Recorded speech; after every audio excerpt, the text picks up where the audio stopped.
उद्धव ठाकरेंना नारायण राणेंचं जोरदार प्रत्युत्तर आहे। समोरे कोणाला गाडतोय ते पाहूया असं थेट राणे म्हणतायत। उद्धव ठाकरेंनी उगाचच मुलाला अडचणीत आणू नये असा देखील राणेंचा इशारा आहे। नारायण राणेंनी उद्धव ठाकरे यांना थेट इशारा दिलेला आहे। दरम्यान नारायण राणेंसोबत बातचीत केली आहे आमचे प्रतिनिधी चेतन ननावरे यांनी। आपल्या सोबत आहेत केंद्रीय मंत्री नारायण राणे, रत्नागिरी सिंधुदुर्ग लोकसभा मतदारसंघाचे उमेदवार आणि एकंदरीत जी प्रचाराची तोफ सुरू झालेली आहे। काल केंद्रीय गृहमंत्री अमित शहा यांनी एकंदरीत जी प्रचार सभा घेतली त्यानंतर सर्वांचं लक्ष आहे ते आज असलेल्या राज ठाकरे यांच्या सभेकडे। तब्बल 19 वर्षांनंतर राज ठाकरे आणि नारायण राणे एकाच व्यासपीठावर आपल्याला पाहायला मिळणार आहेत। आपण स्वतः नारायण राणे यांच्याकडून जाणून घेऊया। दादा, काय सांगाल? राज ठाकरे तुमची मैत्री सर्व राज्याला माहिती आहे। 19 वर्षांनंतर राजकीय व्यासपीठावर पुन्हा एकदा तुम्ही एकत्र दिसताय, पहिली प्रतिक्रिया काय? योगायोग आहे हो, त्याच्यामध्ये कोणतेही राजकारण नाहीये, त्या योगायोग आहे।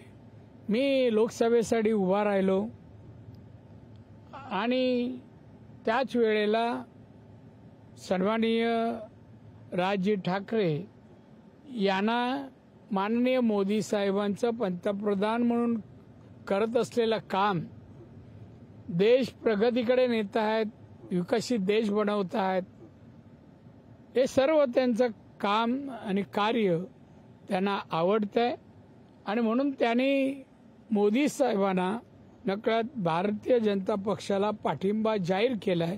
कुठली शर्त न घालता पाठिंबा आहे। उद्धव ठाकरे काल याच ठिकाणी येऊन थेट तुम्हाला आव्हान देऊन गेले, गाडायची भाषा केली, थेट गाडायची भाषा करत होते। तोंडाने बोलायला काय, एक मच्छर मारले का आयुष्यात? शिवसेना आक्रमक सेना ही उभी राहत असताना या माणसाचं योगदान काय हो? गाडतो म्हणा, तुझी एवढी जर मस्ती आहे ना तर कधी येतो सांग, काय मी कुठे येऊ, बघूया कोण कोणाला गाडतो ते। मस्ती करू नको म्हणा, स्वतः पण आणि त्या मुलाला पण अडचणीत आणतोय तो माणूस। विरोधकांना काय इशारा असेल? इशारा विरोधक मला ओळखतात हो, इशाराची गरज नाही, मी बोलत नाही। आडवा आला तर आडवा याला काय हे काय मांजर आहे काय कुत्रा आहे? आडवा कशाला येईल? आणि येईन तो असा खाली जाणार नाही मी, माझी म्हणा ख्याती आहे। धन्यवाद। हे होते नारायण राणे। कॅमेरामन हमीद मस्तानसह मी चेतन ननावरे, कणकवली।